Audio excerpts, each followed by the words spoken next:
Promise that you'll catch me. Promise that you'll catch me. Promise that you'll catch me.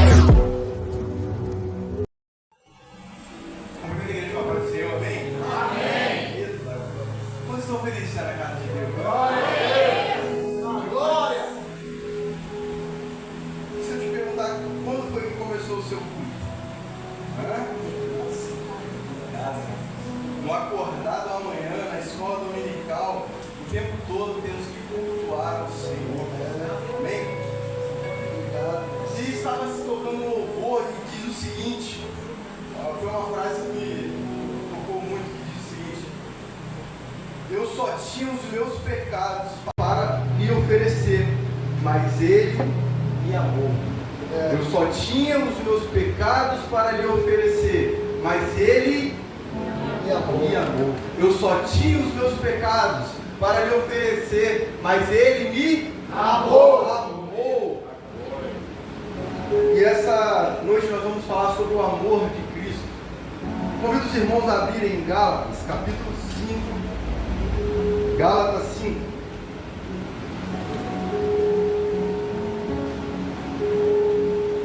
Eu não sei como tem sido a sua vida, eu não sei como você entrou aqui essa noite, eu não sei o que você tem para oferecer a Deus, mas essa noite Ele está falando: ei, meu filho, eu tenho o meu amor para lhe oferecer. Eu não quero nada que você possa me oferecer, mas o que você tiver, eu tenho o meu amor para lhe oferecer. E nós vamos ver sobre o amor de Deus sobre a nossa vida. Todos acharam? Gálatas capítulo 5, versículo 16. Quem achou, dá glória a Deus. Amém.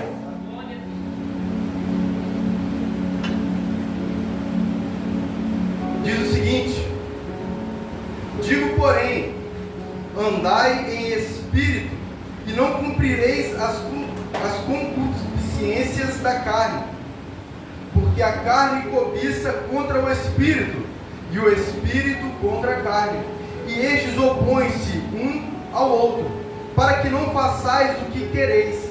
Mas se sois guiados pelo Espírito, não estáis debaixo da lei. No versículo 22, o 19 vai falar sobre as obras da carne, mas no versículo 22 em diante diz o seguinte: mas o fruto do Espírito é amor, gozo, paz, longanimidade, benignidade, bondade, fé, mansidão e temperança. Contra essas coisas não há lei. E os que são de Cristo crucificaram a carne com as suas paixões e concupiscências. Se vivemos no Espírito, andemos também no Espírito. Não sejamos cobiçosos de vanglórias, irritando-se uns aos outros, invejando-nos uns aos outros. Amém? Podem se sentar? E essa noite eu vou pregar sobre o fruto do Espírito. Amém? E em Gálatas 5,16 em diante vai falar sobre aquele que anda segundo o fruto do Espírito e aquele que anda sobre as obras da carne. E o apóstolo Paulo apresenta em Gálatas um contraste entre fruto do Espírito e obras da carne. E qual que é o primeiro fruto que aparece quando nós lemos? Amor. Amor. O primeiro aspecto citado, amor, isso não é por um acaso. Quando nós falamos sobre o amor, ele é a raiz onde brotam todos os aspectos do fruto. É a partir do amor que as coisas vão acontecendo, que os frutos, Eu não tenho o hábito de pedir para abrir muito a Bíblia, mas eu vou pedir para que vocês abram também agora em 1 Coríntios, capítulo 13. 1 Coríntios, capítulo 13, para nós entendermos o contexto.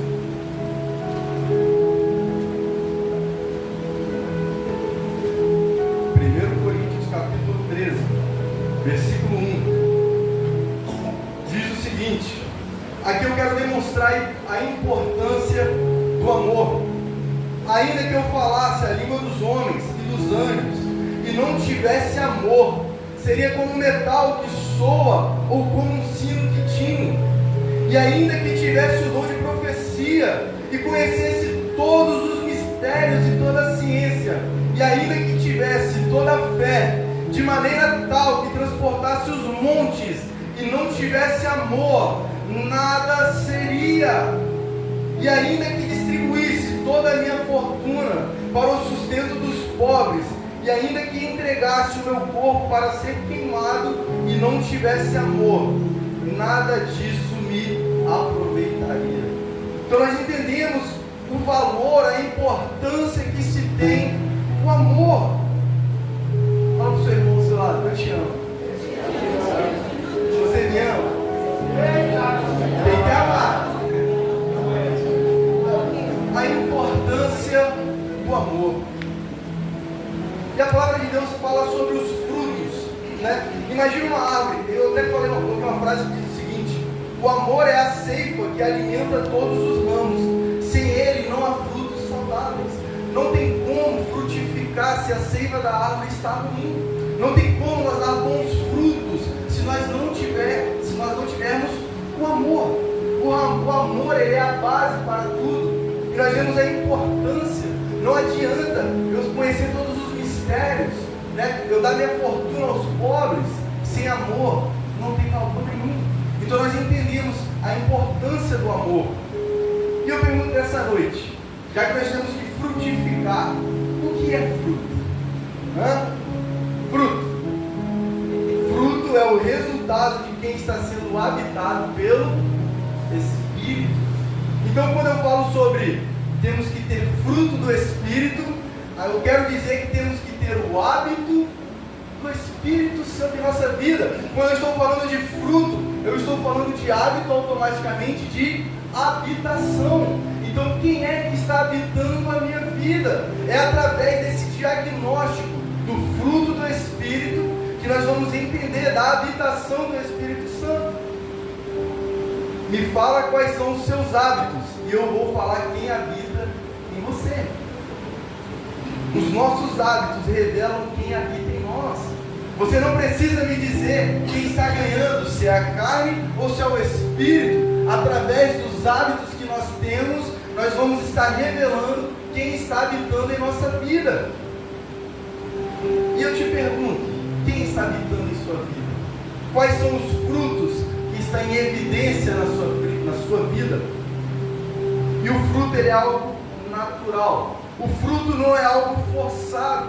É possível alguém aqui chegar no pé de manga e falar, dá manga? É possível chegar no outro pé de fruta e falar, dê a fruta? Ele é um processo natural, é um processo, né, que vai acontecendo.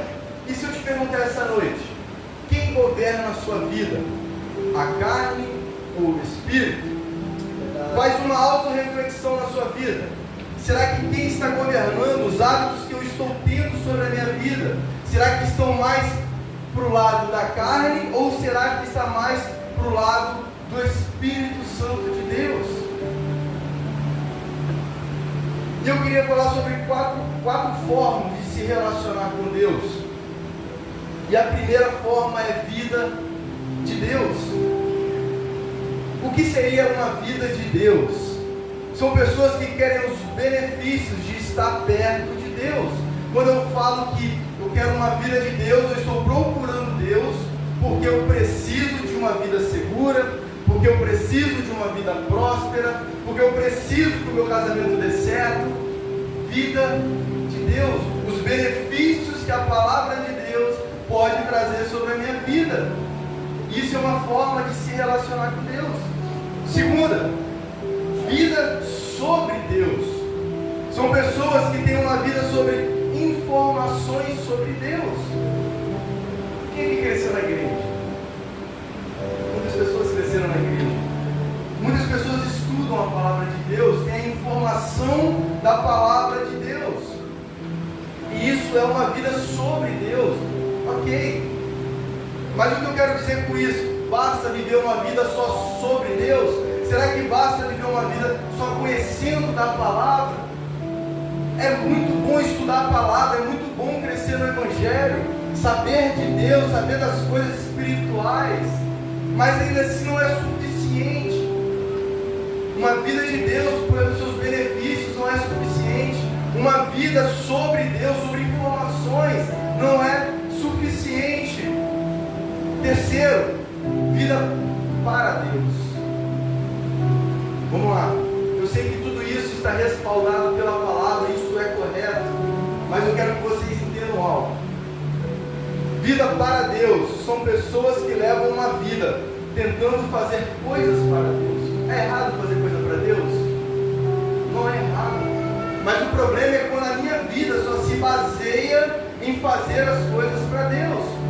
E quando nós olhamos para o exemplo de Marta e Maria, enquanto Maria estava aos pés de Jesus, o que Marta estava fazendo? Os seus afazeres. Temos que limpar a casa, temos que colocar a mesa, temos que fazer a janta. E o que Jesus fala para Marta? Ei, Maria está no melhor lugar. Quantas vezes pessoas estão se ocupando de afazeres e esquecem o verdadeiro propósito? Todos esses relacionamentos estão na palavra, mas esses relacionamentos não podem ser a primeira forma que nos relacionamos com Ele. Muitos só estão interessados nos benefícios que a palavra de Deus pode trazer.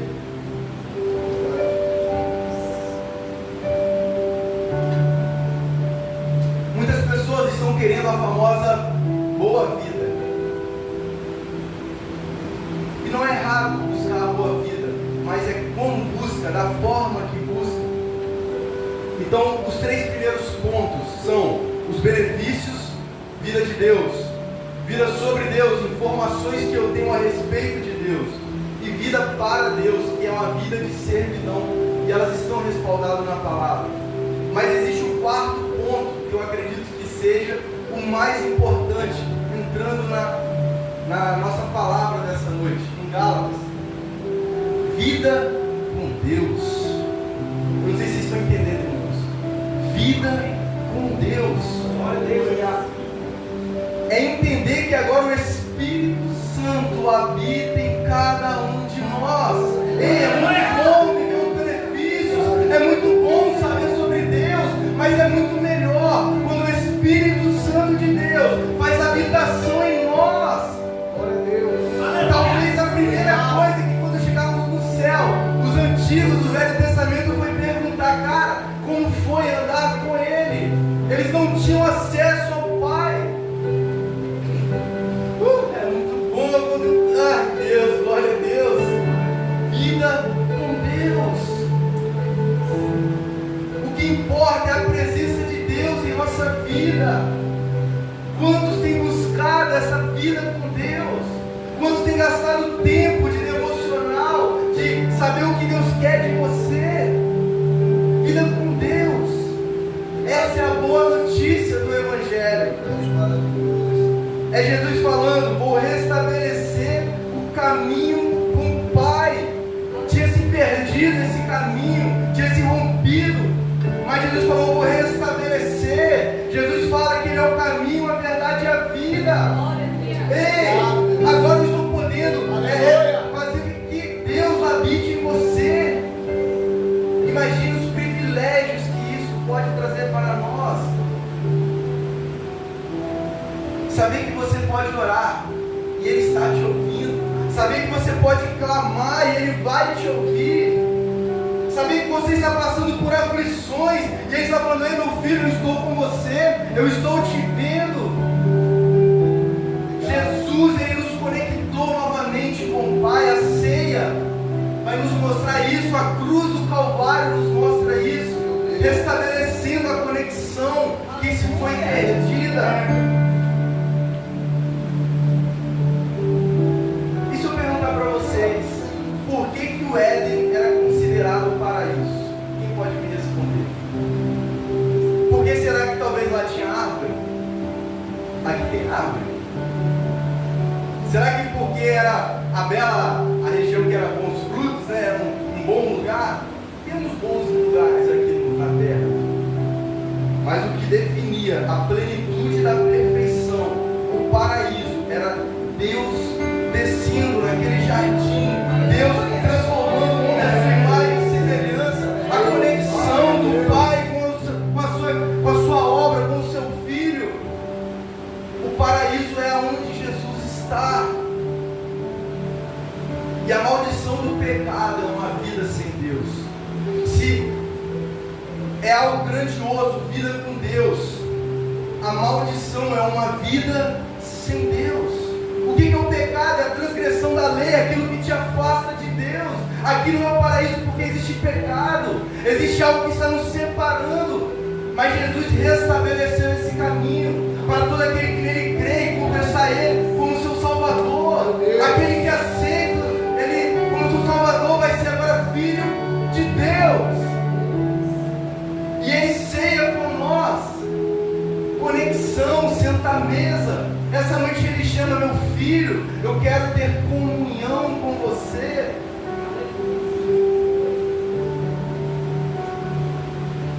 Todos lembram que no final do Evangelho, eu brinco na escola dominical assim: vocês lembram quando? Mas ninguém estava lá na crucificação de Cristo. Mas segundo o Evangelho, quando Jesus foi pendurado no madeiro, quem estava do lado dele? 2 ladrões. E o que um dos ladrões fala? Lembra de mim quando entrares no paraíso. E o que Jesus responde?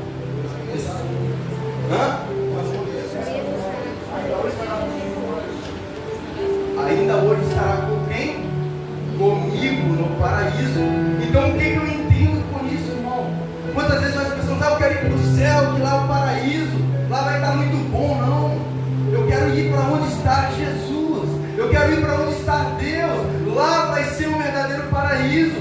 Jesus responde: ainda hoje estarás comigo no paraíso. O que eu entendo sobre isso, irmão? Jesus, Ele é o paraíso. Jesus, Ele é o nosso céu. Jesus, Ele é a boa esperança. Se caminhamos por pastos verdejantes, ali Ele estará, ali será o paraíso. Mas se eu estiver no vale da sombra da morte e Jesus estiver, ali será o paraíso. O paraíso é onde Cristo habita. Então nós temos esse acesso, podemos habitar e Ele habita em nós, podemos ter uma comunhão com o Senhor. Quem é que é habitado pelo Espírito Santo? Amém? E agora eu quero falar sobre hábitos dos habitados pelo Espírito. Fala assim: você é habitado pelo Espírito? Você é habitado pelo Espírito. Ele vai falar sobre os seus hábitos. Glória a Deus. Abra para mim Mateus capítulo 5. Mateus 5.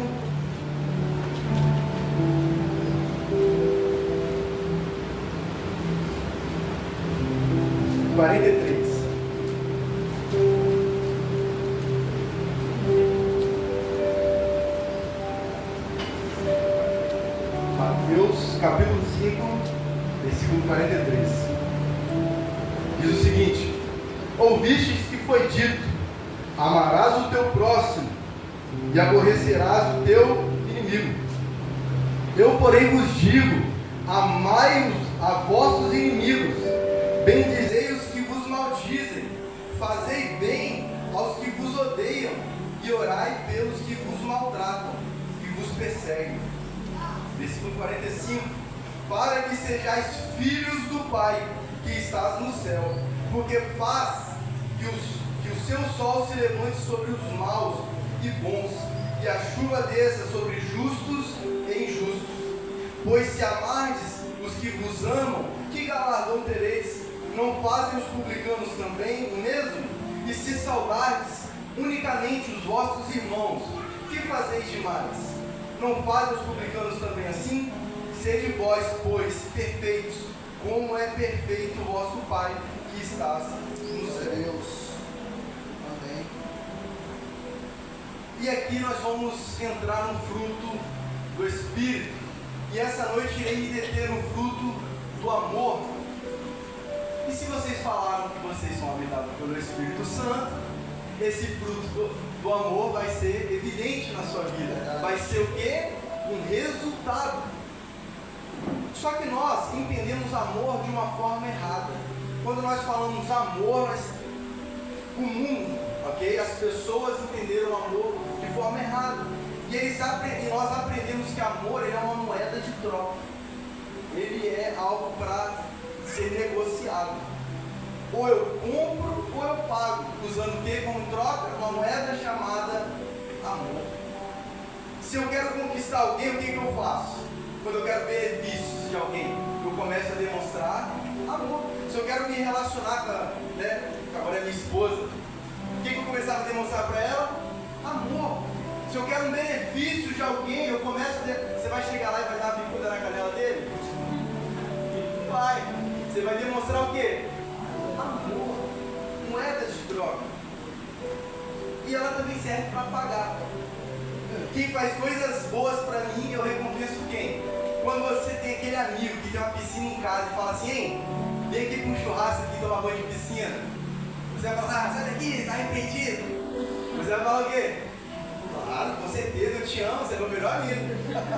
Moedas de troca. Isso é o que o mundo ensinou, o que seria o amor.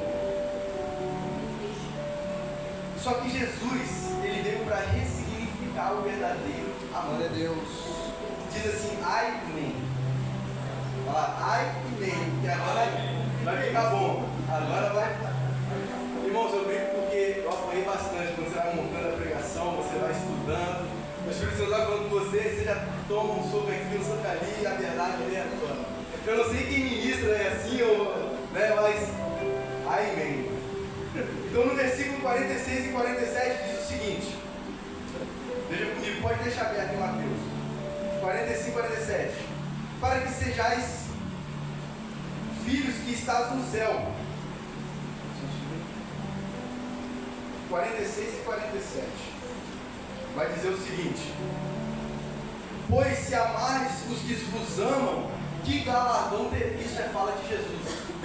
Se amar aqueles que te amam, que recompensa ganharão? É muito fácil. Olha o que Jesus está falando. Não fazem assim os publicanos? E se saudardes unicamente os vossos irmãos, que fazeis demais?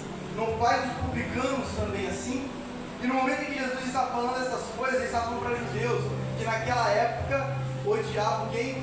Os romanos, que era quem estava escravizando eles.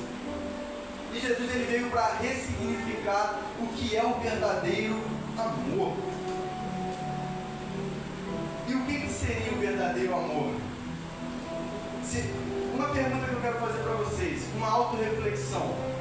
Será que as ações que eu estou tendo hoje na minha vida estão parecidas com as ações que as pessoas no mundo lá fora estão tendo? Será que o amor, aquilo que eu falo que eu sou cheio do Espírito Santo, as minhas ações cheias do Espírito, está igual ou está diferente aquela pessoa que não tem o Espírito Santo? Porque Jesus está falando, ei, vocês falam que estão cheios do Espírito, mas as suas ações estão parecidas com os cobradores de impostos. E eu pergunto a vocês essa noite, as nossas ações estão parecidas ou estamos tendo ações diferentes, estamos tendo posturas diferentes, decisões diferentes? E Jesus ele vai ressignificar o amor. Vamos lá, versículo 43 e 44. Diz o seguinte: ouvistes que foi dito, amarás o teu próximo e aborrecerás o teu inimigo. Eu, porém, vos digo, Jesus está elevando o nível do amor, amai os vossos inimigos, amai os vossos inimigos, e bendizei os que vos maldizem, fazei bem aos que vos odeiam, e orai pelos que vos maltratam e vos perseguem. Jesus ele está elevando esse nível de amor. Eu separei uma frase que diz o seguinte: os nossos inimigos que vão revelar se estamos vivendo o amor do fruto do Espírito. Glória a Deus. Eu não sei se você entendeu, eu vou falar de novo. Verdade, Senhor. É muito fácil falar que nós amamos o próximo, é muito fácil amar o irmão, é muito fácil amar o pastor, é muito fácil amar o filho, mas o que vai testar se verdadeiramente temos o fruto do amor em nossa vida é quando nós amamos o inimigo, é quando nós estamos orando e falando para aqueles que nos maldizem. E essa é a evidência verdadeiro amor de Deus, do verdadeiro amor do Espírito. Porque quando você ama um amigo, talvez você está amando e usando ele como uma moeda de troca. Então o que vai revelar se o amor é de Deus, se é do fruto do Espírito, é quando nós conseguimos amar o nosso inimigo. E amar, ela tem que ser uma natureza. Quem é discípulo de Jesus? Todos querem ser discípulos. Aleluia. Então o amor, ele é a nossa natureza. Ele tem que ser algo natural na nossa vida. Quando nós amamos como Jesus ordenou, estamos dizendo que somos habitados pelo Espírito do amor. Quando nós nascemos de novo, temos uma nova natureza de filho, filhos do amor. Quando nós morremos para o mundo e vivemos para Cristo, qual é a natureza que vai ser agora? A natureza de Cristo. Paulo vai falar, não vivo mais eu, mas Cristo vive em mim. A natureza que agora vai ser natural de mim, que vai fluir sobre a minha vida, é o fruto do Espírito. E nós entendemos, ok, que o fruto do Espírito é no singular. São 9 frutos que todos são evidenciados ao mesmo momento. Mas hoje eu estou falando sobre o amor. Amém? Então quando eu falo que tem que ser evidenciado o fruto do Espírito, não é um ou outro, mas sim todos os frutos do Espírito. Porque não tem como você ser frutificado no amor, mas você não ter domínio próprio. Amém? Então todos os frutos vão ser evidenciados pela sua vida. Tem muita pessoa do seu lado. Você é o filho do amor? Hã? Pode ser, se você não for, pode ser. Então eu quero ver todo mundo amando. E eu queria dar um exemplo muito claro. O que é ser filho do amor? O que é ter a natureza, a habitação do Espírito em nossa vida. Imagina que eu estou cozinhando, né? E meu amigo vai lá e me corta, né? Passa ali a faca ali e corta meu braço sem querer. O que vai sair do meu braço? Vai sair sangue, que é a minha natureza. Mas vamos supor que vem um ladrão me assaltar, eu reajo ao assalto e ele me corta. O que vai sair? Sangue. O que eu quero dizer sobre isso? Tem como eu escolher aquilo que vai sair de mim? Não sei se vocês entenderam. Tem como eu escolher quem eu amo, se eu sou da minha natureza é o amor? Se o meu amigo me fere, eu faço o quê? Eu amo. Se o meu inimigo me fere, eu faço o quê? Eu amo, porque a minha natureza agora não é mais humana, carnal, mas a minha natureza agora é de Cristo. E eu vivo segundo a palavra de Deus. Então agora eu não amo só aquelas pessoas que me agradam, mas agora eu amo todos aqueles que se aproximam de mim. Qual é o requisito para ser amado por um filho do amor? É você estar perto dele. Quanto mais perto, ele tem que te amar. Amém? Dá glória a Deus.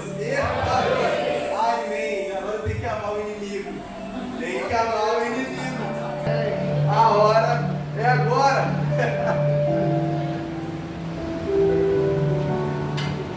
O maior amor foi a cruz do Calvário. Quando eu entendo o sacrifício de Jesus na cruz do Calvário pela minha vida, eu começo a amar em gratidão aquilo que ele já fez. Eu entendo que agora eu não amo esperando algo em troca. Eu entendo que eu amo a partir do que Cristo fez na minha vida, por gratidão ao Senhor. E existe uma marca. 1 João 4,7. Não precisa abrir, vou estar abrindo. 1 João, capítulo 4, versículo 7. Diz o seguinte: amados, amemos-nos uns aos outros, porque o amor é de Deus, e qualquer que ama é nascido de Deus e conhece a Deus. Aquele que não ama não conhece a Deus, porque Deus é amor. Então a marca do discípulo é o amor. Nós seremos reconhecidos pelo amor, por amar uns aos outros.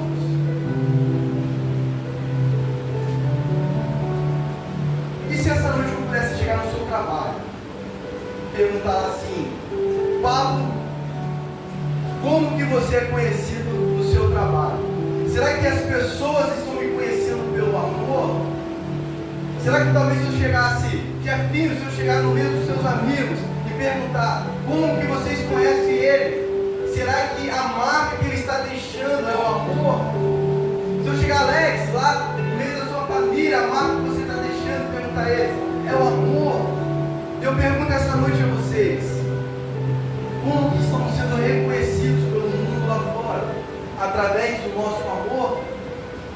Ou talvez através das obras da carne? Faça essa pergunta para si mesmo com uma alta reflexão. Eu já estou encerrando.